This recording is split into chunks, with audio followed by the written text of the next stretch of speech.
Julio está aquí con nosotros en Canal 11 y le damos la más cordial bienvenida. Julio, Qué gusto bienvenido. saludarte, Javier. Es un placer gusto que estar estés con contigo. nosotros. ¿Cómo estás? Muy bien, muchas gracias. Híjole, pues andamos como en pañales, para decirlo de la manera más generosa, ¿no? En algunas cosas en esta materia, ¿no? Sí, realmente vemos con preocupación que no ha habido esa atingencia por parte de los estados de la República de ajustar sus legislaciones a la Ley General de Víctimas.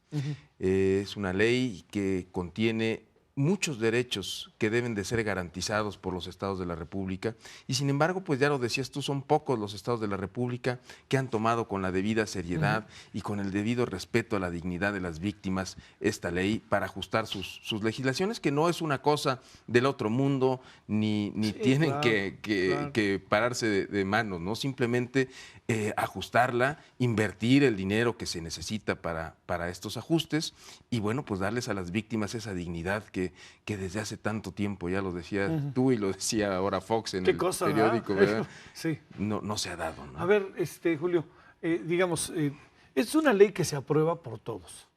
Es una ley bien vista. Es una ley, por lo menos en el Congreso, bien vista. Tiene el aval del gobierno federal. Venimos de bueno, no hemos salido, ¿no? Pero hay con una gran intensidad un pasado reciente muy fuerte. Ha habido grupos organizados por todos lados, Movimiento por la Paz con Justicia y Dignidad, ONGs, lo que ha pasado en Chihuahua, etcétera. ¿Qué es lo que puede inhibir el desarrollo en los estados de esta aplicación de la ley de víctimas? ¿Qué supones que pasa? Es decir, ¿se confluyen intereses, gana la burocracia? ¿Qué es lo que supones que gana? Yo creo que son varias cosas. Desde luego que la Ley General de Víctimas implica un duro golpe al gobierno mexicano, porque implica la aceptación del problema, Claro. ¿no? Pero como en el alcoholismo y en otras enfermedades, la aceptación del problema es el comienzo de la solución. Sí. De manera que si los estados no quieren admitir que tienen un problema de delincuencia organizada, que tienen un problema de infiltración de la delincuencia en sus cuerpos policíacos, que no tienen la infraestructura suficiente para hacer esta búsqueda de personas, esta localización de personas, instrumentos tan simples como el ADN, como el reconocimiento facial, como registros de huellas dactilares que han sido superados desde hace decenas de años en otros países y que en México, pues realmente, como lo decías, estamos en pañales. Creo que los estados deben de crear ya una comisión ejecutiva local, deben de crear un fondo de reparación integral para las víctimas y de ayuda, deben de crear también un registro estatal de víctimas. Yo ya decía, un país que tiene 30,000 de sus ciudadanos desaparecidos y no sabe dónde están y no tiene pistas para encontrarlos, es un país que enfrenta serios problemas, Javier, muy serios problemas que desde la Comisión Ejecutiva de Atención a Víctimas estamos tratando de atender y de, bueno, generar esas políticas que unifiquen en todo el país, no solo los protocolos de búsqueda de personas, sino también otras leyes que permitan a los desaparecidos, a las familias sobre todo de los desaparecidos, una mayor dignidad de vida, ¿no? Es increíble, por ejemplo, que un desaparecido y su familia no puedan disfrutar del dinero que tenía él o de los seguros que lo amparaban. Claro. O que sea tan cruel el Estado que pretenda que tú hagas una declaratoria de muerte de una persona que tú esperas encontrar con vida, ¿no? Sí. Eso se me hace realmente una rudeza innecesaria por parte ¿Cuál del gobierno, ¿no? ¿Cuál podría? ¿Tienen una idea, más o menos, Julio, de estos 30,000 desaparecidos? ¿Cuáles podrían ser las causas? Porque pueden estar desaparecidos porque no los encuentras y pueden estar desaparecidos porque murieron.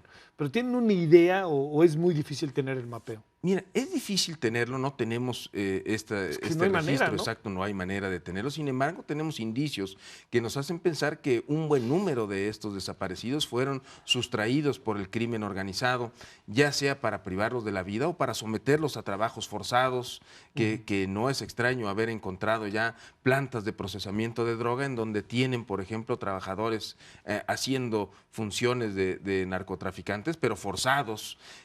Otro número, sin duda, son elementos que han sido tomados por el propio gobierno. por las policías estatales, por las policías municipales, por las policías federales, por las Fuerzas Armadas, y que han sido desaparecidos por ellos. A este fenómeno se le llama la desaparición forzada, que es cuando un agente de la autoridad interviene. Hay un número importante también de estos casos, de los propios confundidos con narcotraficantes, o lo que llaman los falsos positivos, o los daños colaterales, que quieren desaparecerlos. Otro número, sin duda, son también personas que han voluntariamente salido de sus hogares y han decidido no avisar a dónde están, y que desaparecen por cuestiones personales, y que, bueno, pues también es labor encontrarlos y saber de su paradero, ¿no? El Estado debe de tener control de dónde están sus ciudadanos, cómo están, en qué condiciones viven, ¿no? Y bueno, ese es más o menos el panorama, ¿no? De cuántos hay y por qué están desaparecidos. Sin embargo, bueno, pues la idea es encontrarlos con vida. Yo hago una presunción de vida de cada desaparecido que hay en el país, ¿no? Sí, no hace una presunción de muerte, sino de vida. Sería cruel pedirle incluso a la familia del desaparecido que haga esa presunción de muerte si quiere gozar de los seguros, si quiere tener acceso a las cuentas bancarias, si quiere disponer de los inmuebles. Por eso estamos trabajando en dos leyes fundamentales que queremos que se hagan política pública en el país. Una que sería una declaración de desaparición, una declaración provisional de ausencia por desaparición, que sería a nivel administrativo y que haría las veces de un poder para pleitos y cobranzas, en donde una autoridad administrativa, digamos el gobernador, el procurador, pudieran hacer este dictamen de decir la persona está desaparecida. Y entonces poder representarla legalmente. Hay casos en donde ni siquiera te invaden un terreno propiedad del desaparecido y ni siquiera puedes presentar la denuncia porque te dicen, no, tiene que venir personalmente el dueño del terreno porque es un delito de querella. Y sí, nada más que el dueño del terreno, señor, pues lleva 3 meses que no está aquí, no sabemos en dónde está. Y pues lo sentimos igual mucho. Igual con sus hijos, ¿no? Igual con su mujer o con el marido, ¿no? En su caso. Cosas tan simples, personas que llevan años tan de desaparecidos y la mujer ya se quiere divorciar de él, ¿no? Y no tiene ni siquiera las condiciones porque es imposible hacer ese trámite. Y no se sabe el ¿no? paradero de susodicho o susodicha. El paradero, no hay indicios, desde luego, de que haya muerto, y entonces nosotros, si no hay ningún indicio de que haya muerto, debemos de suponer que está con vida. ¿De cuánto estamos hablando en términos de números? 30,000 personas. Que se expande de una manera dramática cuando se habla de familias, ¿no? Que ya alcanzan, ¿qué? 150,000 en algunos casos, 200,000 personas, pueden ser. Sí, que están afectadas, ¿no? Sí. ¿Y en dónde se concentra más? Bueno, desde luego la desaparición es un fenómeno que abarca del centro hacia el norte del país con mucho más, ¿no? Coahuila, Tamaulipas, Michoacán, Guerrero, son los estados que dominan en Nuevo León. Si hacemos una línea hacia el sur, vemos que el problema va disminuyendo hasta casi cero, ¿no? Hay estados de la República como Campeche, como Yucatán, que andan cerca de la tasa cero en materia de desaparecidos, ¿no? Entonces, ¿qué están haciendo esos estados que tendrían que hacer los otros estados, ¿no? ¿Y qué pasa al interior de los estados, ¿no? Que esa es otra variable. Hay una parte que tiene que ver con lo que el gobierno federal ya lanza, que es esta ley de víctimas, el planteamiento que se está haciendo. Supongo que en algunos municipios esto ha de ser verdaderamente una cosa de locura, ¿no? O sea, por la falta de instrumentos, etcétera. Y además, un poco con la manga ancha, ¿no? Que si un estado, por ejemplo, Baja California Sur, no le entra, lo que no puede pasar ahí, ¿no?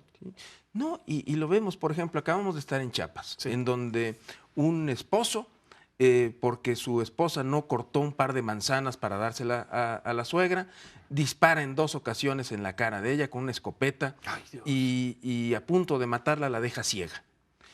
El municipio, Amatenango del Valle, en Chiapas, ni siquiera se interesó en el asunto. No fue a prestarle ayuda médica a la persona. Nosotros lo citamos para hacerle saber su responsabilidad, no fue a la cita.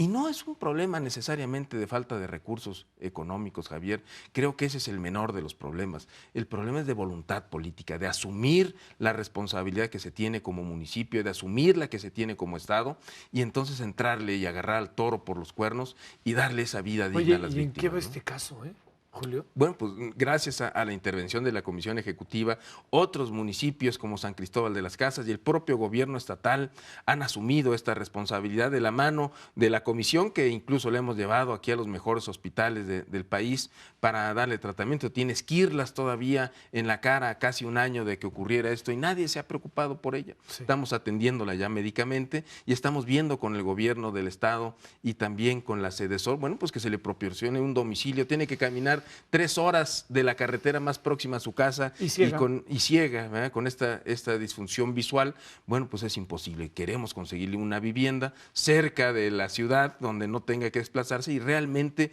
pueda rehacer un proyecto de vida a partir de su discapacidad, ¿no? Solo por no cortar 2 manzanas para su mamá. Por no cortar 2 manzanas para su suegra. Para su suegra. Sí, para la mamá del marido. Para la mamá del marido, eso fue suficiente.